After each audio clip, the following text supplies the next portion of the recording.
السلام عليكم ورحمة الله وبركاته. نحمده ونصلي على رسوله الكريم.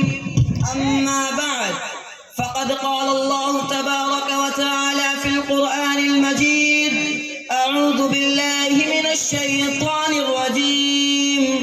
بسم الله الرحمن الرحيم. ذلك الكتاب لا ريب فيه هدى للمتقين. وقال النبي صلى الله عليه وسلم: خيركم من تعلم القرآن وعلمه.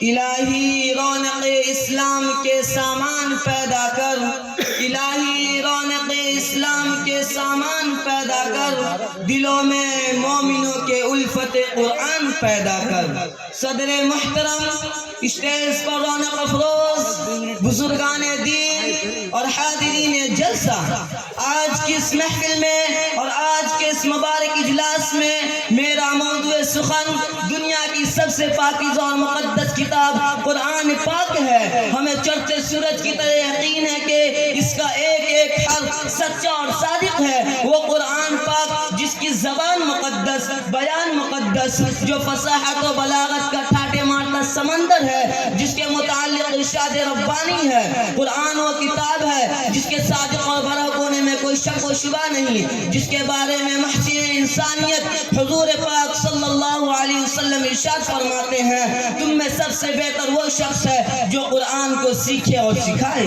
دعا کیجئے کہ خداوند قدوس ہم سب کو قرآن پاک کی دولت سے مالا مال فرمائے، آمین۔ نوجوان دوستو، قرآن پاک رب ذوالجلال کی طرف سے عطا کرتا وہ حسین تحفہ ہے جس نے 23 برس کی قلیل مدت میں پورے عالم میں وہ انقلاب برپا کر دیا کہ بڑے سے بڑے فصحاء، بلغاء، ادباء اور شعراء حیران و ششدر رہ گئے، جن کی آیتوں کو سن کر پتھر دل موم ہو گئے۔ دوستو، یہی وہ قرآن ہے جو رہتی دنیا تک کے انسانوں کے لیے سراپا ہدایت و رحمت ہے۔ یہی وہ قرآن ہے جس نے رسول کی رسالت کو اعزاز بخشا۔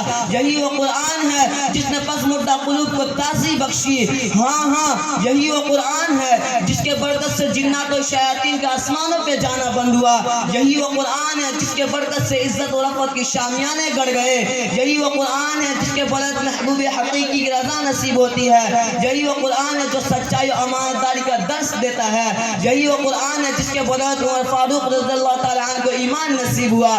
یہی وہ قرآن ہے جس کے نظیر پیش کرنے سے ساری دنیا عاجز و قاصر رہی۔ یہی وہ قرآن ہے جس کے مثل پیش کرنے سے عرب کے فصیح و بلیغ زبان دانی کا دعویٰ کرنے والے گھٹنے ٹیک دیے۔ یہی وہ قرآن ہے جس نے ضلالت و گمراہی کے دلدل میں پھنسی ہوئی انسانیت کا رشد و ہدایت کا پیغام سنایا۔ یہی وہ قرآن ہے جس کی حفاظت کو خود خالق کائنات نے فرمایا۔ یہی وہ قرآن ہے جس کے تلاوت میں دلوں کے واسطے فرح و بشاشت کا سامان ہے۔ یہی وہ قرآن ہے جس نے ذہنی قوتوں کو جلا بخشا۔ یہی وہ قرآن ہے جس کے برکت سے اجڑے چمان میں بہار پیدا ہوئی۔ محترم حضرات، آج کے اس نازک دور میں حفظ کلام پاک کو فضول سمجھا جاتا ہے، ان کے الفاظ رٹنے کو حماقت بتلایا جاتا ہے، کہا جاتا ہے کہ ان کا رٹنا اور بے سمجھے پڑھنا بے سود ہے۔ افسوس، صد افسوس، جس کے بارے میں محسن انسانیت شہنشاہ بطحہ جناب محمد رسول اللہ صلی اللہ علیہ وسلم ارشاد فرماتے ہیں: اقرأ وارتقی ورتل کما كنت ترتل في الدنيا فإن منزلك عند آخر آیت تقرأها۔ قیامت کے دن حافظ قرآن سے کہا جائے گا: قرآن پڑھتا جا اور جنت کے درجوں پہ چڑھتا جا اور ٹھہر ٹھہر کر پڑھ جیسا کہ تو دنیا میں ٹھہر ٹھہر کر پڑھا کرتا تھا۔ تیرا مقام و ٹھکانہ وہی ہوگا جہاں تو آخری آیت پر پہنچے۔ نوجوان دوستو، قرآن آیا تو زمان و مکان میں زندگی آئی، قرآن آیا تو عدل و مساوات کا پیغام آیا، قرآن آیا تو مذہب اسلام پھیلا، قرآن آیا تو مردہ قوم زندہ ہوئی، قرآن آیا تو قیس و قصہ کا غرور خاک میں ملا، قرآن آیا تو باطل کے لہاتے ڈنڈے ٹوٹ پڑے، قرآن آیا تو کفر رشت دم توڑ گیا، قرآن آیا تو دوستو سب کچھ ملا۔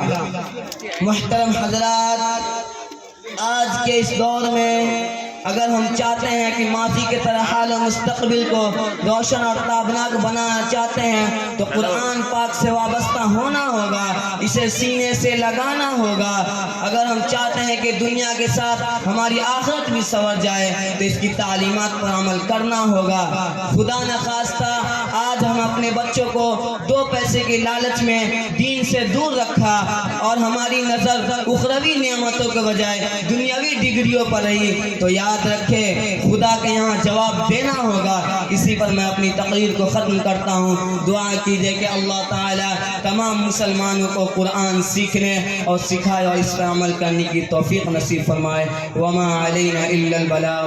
السلام علیکم ورحمۃ اللہ۔